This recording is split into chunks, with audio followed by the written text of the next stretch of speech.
Yeah, I came from a boxing family, boxing background. My father had been a professional fighter, and his brothers had all boxed as well. And when I was 16, that was the first time I saw an amateur boxing show. The atmosphere was just incredible, and I thought to myself, "This is for me. I'm going to try this." Of course, being in a family, it was easy, I suppose, to start. So I went to the gym and I told them I was 17. I was 16 at the time. I told them I was 17 sort of because I wanted to box as a senior. I didn't want to box as a youth.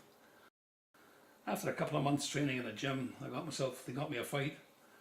It was December of 1956, and I was terrified. My mother, she hated the game, the idea of me boxing.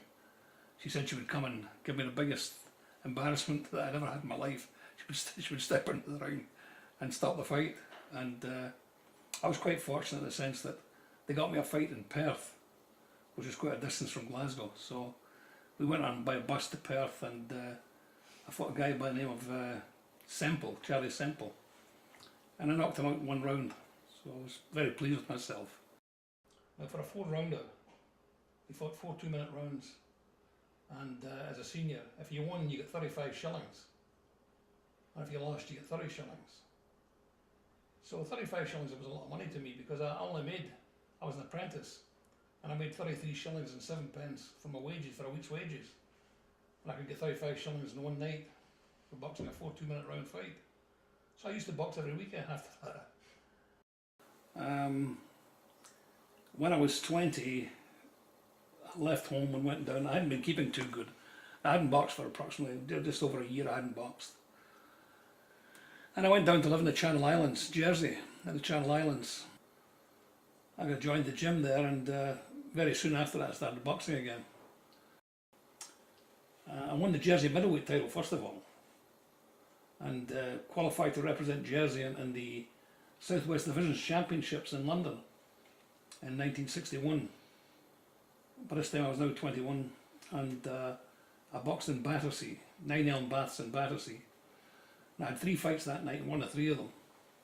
Then a couple of weeks later, I went back to the Royal Albert Hall to represent Jersey in the the All London Amateur Boxing Championships. And I boxed 2 fellas that night. And in the final, I won the semi-final. In the finals that night, I boxed a fellow by the name of Seymour Elwood. And it was a great decision for me. I beat him well. And I gained the All London Light Middleweight title that night. And that was April of 1961.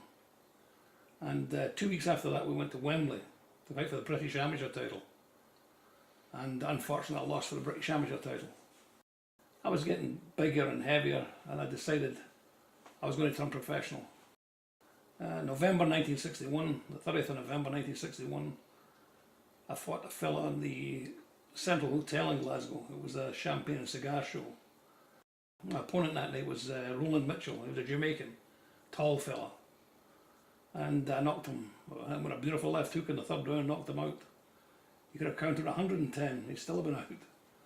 And then 2 weeks later, in December 16th, I had a second fight in the Kelvin Sports Arena, and I won that on a decision. I fought Tommy Colcliffe. He was an English fellow. Then in 1964, April of 1964, just for the sake of trying, I took another fight, and I didn't lose that one either. I won them all. And after that, I decided that was enough. I didn't need it anymore. I wasn't hungry enough. And I had lost the desire. So I was married by that time, and I had 2 children. So I decided I didn't need it anymore. And that was it. Through my amateur career, I had 50 fights, 50 amateur fights. And I lost 7 of them. I won 43 of them, and more than half of them by knockouts. And I was quite fortunate that way.